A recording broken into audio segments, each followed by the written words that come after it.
Menikmati secangkir kopi panas ditemani dengan pisang goreng adalah perpaduan sempurna menjadi teman penyambut pagi atau saat sore menjelang bagi warga Minang di Sumatera Barat.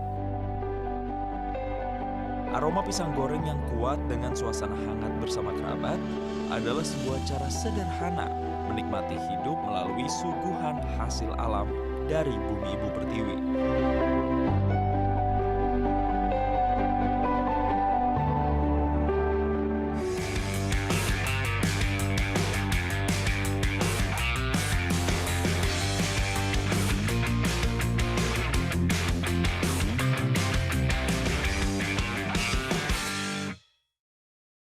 Dipersembahkan oleh Indonesia merupakan salah satu negara dengan mega biodiversitas atau negara yang memiliki kekayaan ragam hayati terbesar di dunia. Salah satunya adalah tanaman buah tropis. Namun masih banyak terdapat buah-buahan impor yang hadir di pasaran. Dan ditambah lagi dengan buah-buahan lokal yang memiliki keunggulan serta kualitas, namun belum begitu terdengar gaungnya. Lalu mampukah Indonesia menciptakan berbagai inovasi untuk menjamin keberlanjutan serta pengembangan kualitas ragam buah Nusantara menjadi yang terbaik di dunia? Selengkapnya dalam Jelajah Inovasi.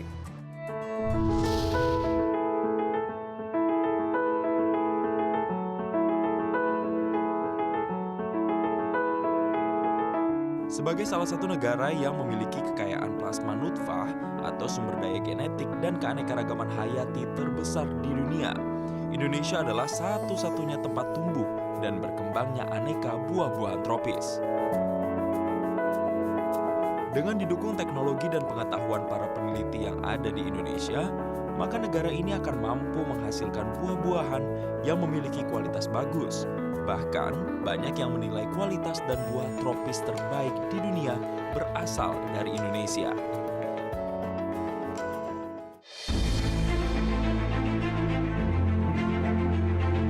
Dalam rangka Hari Proklamasi Kemerdekaan Republik Indonesia yang ke-75, saya bersama jajaran Kementerian Pertanian merayakan hari ini dengan mengatakan buah Indonesia punya kualitas yang sangat bisa dijamin untuk tidak kalah dengan buah yang ada di dunia.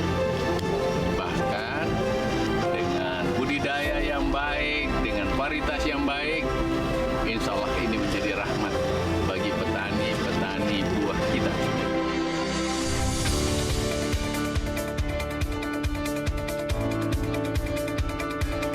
Untuk memenuhi kebutuhan konsumsi buah nasional secara mandiri dan menjadikan Indonesia sebagai produsen dan eksportir terbesar buah-buahan tropis di dunia pada tahun 2045, Kementerian Pertanian terus konsisten melakukan pengembangan dari 2 lokasi penelitian buah lokal Badan Litbang Pertanian yang berada di Jawa Timur dan Sumatera Barat. Seperti di Batu, Jawa Timur, Balai Penelitian Tanaman Jeruk dan Buah Subtropika atau Balik Jestro telah menghasilkan berbagai varietas unggul jeruk ataupun buah subtropika lain seperti anggur atau lengkeng yang tidak tumbuh di Indonesia. Beragam varietas jeruk dihasilkan oleh balai yang berada di lereng Pegunungan Arjuna ini. Salah satu yang tersohor adalah jeruk keprok Batu 55. Sejak dilepas tahun 2000 yang lalu, hingga kini varietas ini telah mulai merajai pasar jeruk di dalam negeri. Ditambah dengan inovasi lain seperti budidaya berjenjang sepanjang tahun atau bujang seta. Pemerintah meyakini bahwa jeruk ini serta buah Nusantara lainnya akan mampu menembus pasar dunia. Bahkan untuk menjadi produsen buah tropis terbesar di dunia, Balai Penelitian Buah Tropika atau Balibu Tropika yang berada di Solok, Sumatera Barat dalam kurun waktu 2015 hingga 2019 tak kurang telah menghasilkan 15 buah varietas unggul baru.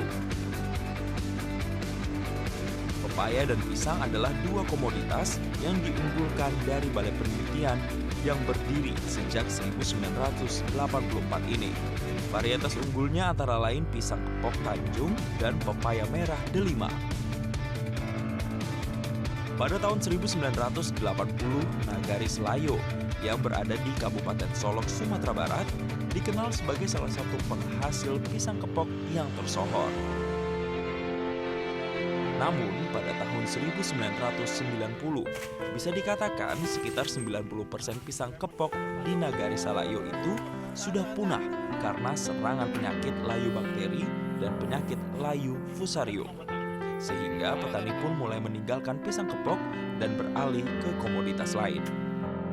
Ya, Pak Anjung seorang petani di Kenegarian Salayo di Kecamatan Kubung Kabupaten Solok ini dulu lumbung pisang. Di sini rata-rata setiap ada pasar pisangnya. Jadi dulu pisangnya di sini aslinya pisang kepok kuning. Jadi saat pisang kepok kuning ini diserang sama penyakit, akhir-akhirnya trauma lah semua petani ini seperti Pak Anjung ini. Ini bukit-bukit ini semua seluas 40 hektar nih kebun pisang semuanya dulu. Jadi saat itu datanglah dari pengunjung dari Balai Balibang. Datang mengunjungi Pak Anjung, bagaimana? Mau dijadikan sentral lagi ke Salayo ini enggak, Kabupaten Solok nih pisang. Pak Anjung mikir, bagaimana mau mikirnya? Sedangkan pisang yang dulu aja sakit, ditanam lagi sakit. Oh, nggak mungkin. Karena bibit yang dikasih contoh itu saya kecil, sebesar bibit kunir. Tahu-tahu, akhir-akhir saya nego 4 kali sama Balibang, saya mau saya coba. Saya coba hanya pembukaan pertama 1 hektar. Akhir-akhir berhasil. Tahap pertama berhasil, akhirnya mulurlah perkebunan kita itu menjadi 5 hektar semuanya.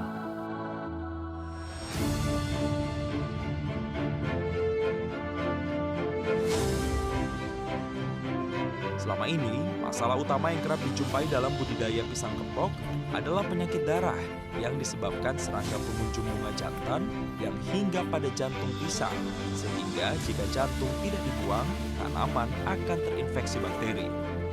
Kondisi ini diperparah oleh kebiasaan petani yang memotong batang, daun, dan tandan pisang menggunakan alat yang sebelumnya dipakai pada tanaman yang telah terinfeksi, sehingga menular kepada yang lain.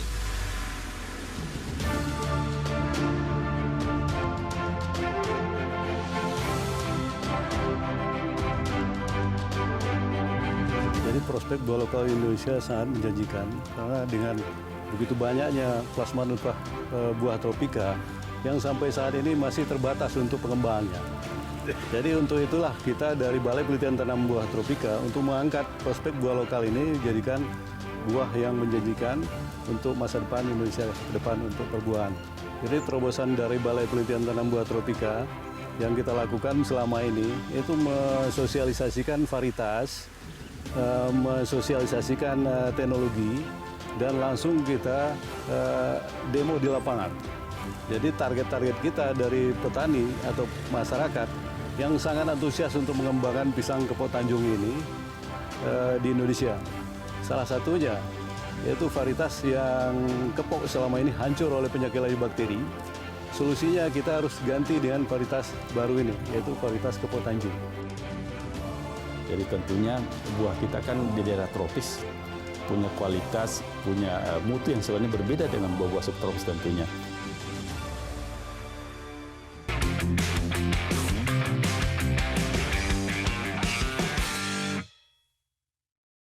Dipersembahkan oleh